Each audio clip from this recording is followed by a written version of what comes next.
आप सबको जय मसीह की। आज तारीख है 18/1/2026। हम सुबह का वचन पढ़ेंगे। हम पढ़ेंगे मत्ती की पुस्तक में से उसका 12 अध्याय और 24 से 50 वचन तक। परंतु फरीसियों ने यह सुनकर कहा, यह तो दुष्ट आत्माओं के सरदार बालजबूल की सहायता के बिना दुष्ट आत्माओं को नहीं निकालता। उसने उनके मन की बात जानकर उनसे कहा, जिस किसी राज्य में फूट होती है वह उजड़ जाता है, और कोई नगर या घराना जिसमें फूट होती है बना न रहेगा। और यदि शैतान ही शैतान को निकाले तो वह अपना ही विरोधी हो गया, फिर उसका राज्य कैसे बना रहेगा। भला यदि मैं शैतान की सहायता से दुष्ट आत्माओं को निकालता हूँ तो तुम्हारे वंश किसकी सहायता से निकालते हैं, इसलिए वे ही तुम्हारा न्याय करेंगे। पर यदि मैं परमेश्वर के आत्मा की सहायता से दुष्ट आत्माओं को निकालता हूँ तो परमेश्वर का राज्य तुम्हारे पास आ पहुँचा है। या कैसे कोई मनुष्य किसी बलवंत के घर में घुसकर उसका माल लूट सकता है, जब तक कि पहले वह उस बलवंत को बांध ना ले, तब वह उसका घर लूट लेगा।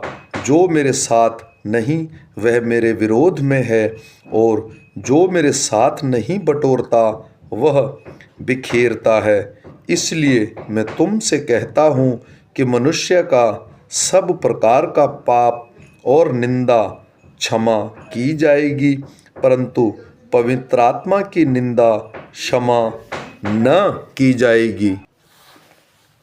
जो कोई मनुष्य के पुत्र के विरोध में कोई बात कहेगा उसकी यह बात क्षमा किया जाएगा, परंतु जो कोई पवित्र आत्मा के विरोध में कुछ कहेगा उसका अपराध न तो इस लोक में और न परलोक में क्षमा किया जाएगा। यदि पेड़ को अच्छा कहो तो उसके फल को भी अच्छा कहो, या पेड़ को निकम्मा कहो तो उसके फल को भी निकम्मा कहो, क्योंकि पेड़ अपने फल ही से पहचाना जाता है। हे सांप के बच्चों, तुम बुरे होकर कैसे अच्छी बातें कह सकते हो, क्योंकि जो मन में भरा है वही मुंह पर आता है। भला मनुष्य मन के भले भंडार से भली बातें निकालता है, और बुरा मनुष्य बुरे भंडार से बुरी बातें निकालता है।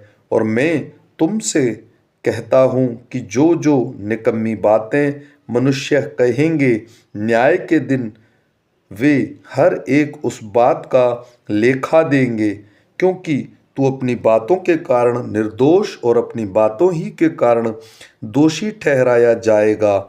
इस पर कुछ शास्त्रियों और फरीसियों ने उससे कहा, हे गुरु, हम तुझ से एक चिन्ह देखना चाहते हैं। उसने उन्हें उत्तर दिया, इस युग के बुरे और व्यभिचारी लोग चिन्ह ढूंढते हैं, परंतु योना भविष्यवक्ता के चिन्ह को छोड़ कोई और चिन्ह उनको न दिया जाएगा। योना 3 दिन और 3 रात जल जंतु के पेट में रहा, वैसे ही मनुष्य का पुत्र 3 रात दिन पृथ्वी के भीतर रहेगा।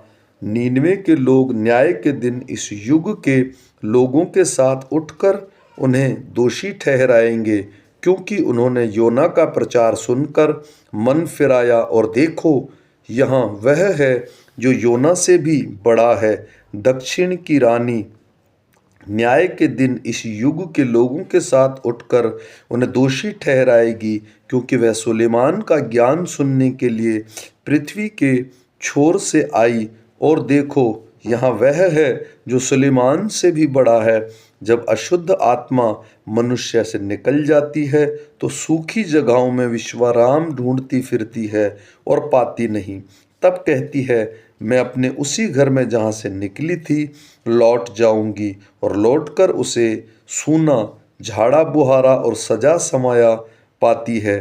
तब वह जाकर अपने से और बुरी 7 आत्माओं को अपने साथ ले आती है और वे उसमें बैठकर वहाँ वास करती हैं और उस मनुष्य की पिछली दशा पहले से भी बुरी हो जाती है।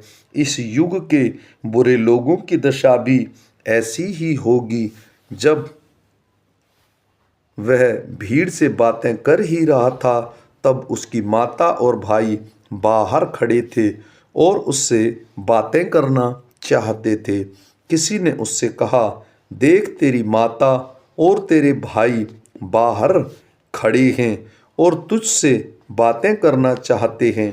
यह सुनकर उसने कहने वाले को उत्तर दिया, कौन मेरी माता और कौन मेरा भाई और कौन अपने चेले की ओर अपना हाथ बढ़ाया और कहा, देखो मेरी माता और मेरे भाई ये हैं, क्योंकि जो कोई मेरे स्वर्गीय पिता की इच्छा पर चले वही मेरा भाई और मेरी बहन और मेरी माता हैं।